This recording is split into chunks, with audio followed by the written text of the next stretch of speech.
So, picking back up on the message, kind of lost my train of thought because I moved on through it a little bit. What was it? Yeah, we have shine, awakening, getting back to authenticity is what I'm getting. And we have surrender under the deck here, and that's surrender twice with a set and sky dancers. And it's kind of giving like this like freedom energy.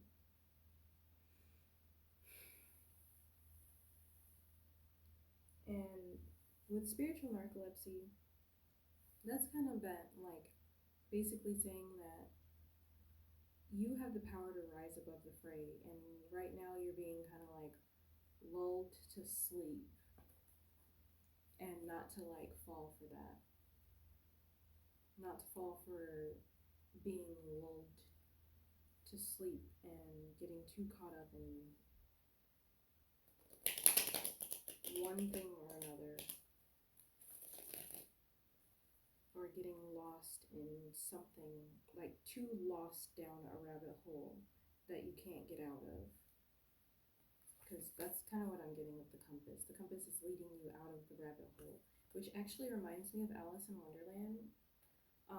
And I know that the rabbit was holding a watch, but I'm seeing it now like as a compass. So there could be some kooky stuff going on. And your internal compass is being triggered to kind of like make sure that you're not falling into the trap of getting lulled into overly paying attention to certain distractions. It's like some kind of trippy, weird shit happening. I've been having some weird time issues too, where everything, it seems like like I wake up and then the day's already over. So it could be some things like that.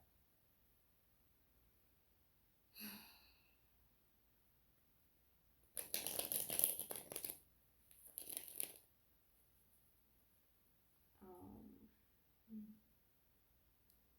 and then with like the horsemen, yeah, I'm kind of getting, because now I'm seeing it in reverse, where now this compass, this lost compass, looks like um, a watch, and the horseman with like the herald of change, it's like giving times are changing.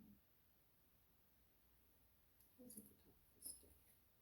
No, we've got Will o' the Wisp, treasures hidden in the shadows. So I'm getting a lot of energy of like celestial beings, like otherworldly things, like in Alice in Wonderland, like many different like magical entities that want to speak, but also a need to use discernment and be mindful of who is speaking to you, and to trust your internal compass and your discernment on where they're trying to lead you, because that's going to keep you from getting like drawn into a bunch of different areas, because some of these entities and energies, they can be a little bit tricky, and it's not always like they're being malicious about it. They just kind of like, some of them are playful in like an a tricky way. They don't necessarily like have the intention of like, oh, I'm just going to put you off your path on purpose because I think that's a funny thing to do. It's not always like that. Sometimes it's just, oh, well, I want to play with you, so I'm going to distract you. Kind of like children is what I'm getting. Like, some of them have like a childlike energy, where it's just like, no, come play with us, come play with us, and it's just like, no, I've got work to do, kind of like energy that I'm picking up on. So be mindful. Like, it doesn't mean that you can't play, it just means that you have to use your discernment on when it's time to play and when you have to come back to do whatever it is that you're, like, you don't want to get thrown off from your goals, but you do want to also exercise your ability to play. You need that balance. And then there, with like perchance to dream and I have obsession. There may have been like, because with that childlike energy, there may have been something that you were like obsessed with as a child that led to you wanting to do this for a living. Like, say you were obsessed with like figure skating and you really, really wanted to do that. And like, it became your ultimate goal to like, and that's how, you know, as a kid, you try these different things by playing at them. Like, used to pretend to be, because I used to pretend to be a figure skater in socks on the kitchen floor. Like, something like that, where you were playing that, and like, your inner child is helping you kind of like guide your way back to whatever it was that was your dream. And then after obsession, we have like Queen of My World.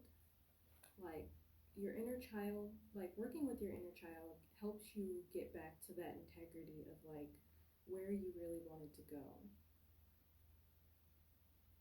and where you wanted to be.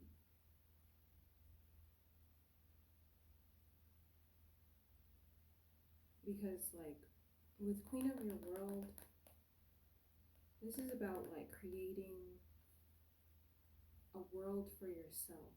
Like, I'm getting creating a place in the world for yourself. Because the dreams that we have are not always acceptable to everybody around us. They will tell us that we're too old, that, you know, that ship has sailed because it's been too long since you've done this or that. And it's important to use your own discernment on whether or not you can or you want to go after these things, because it's truly up to you.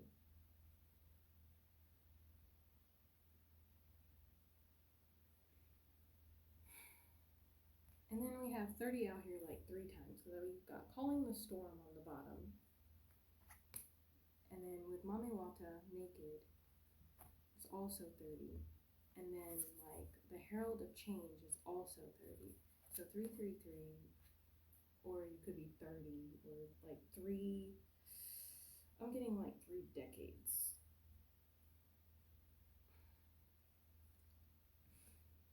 Could be significant.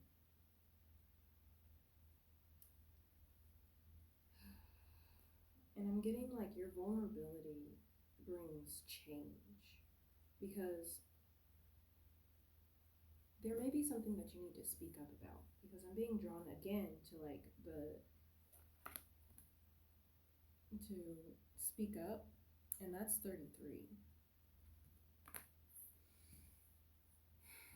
So there could be something that you need to speak up about, and it's gonna like, it's something that may make you feel vulnerable, but it's going to trigger a change, and it may even trigger a big change with like the storm and like the horseman.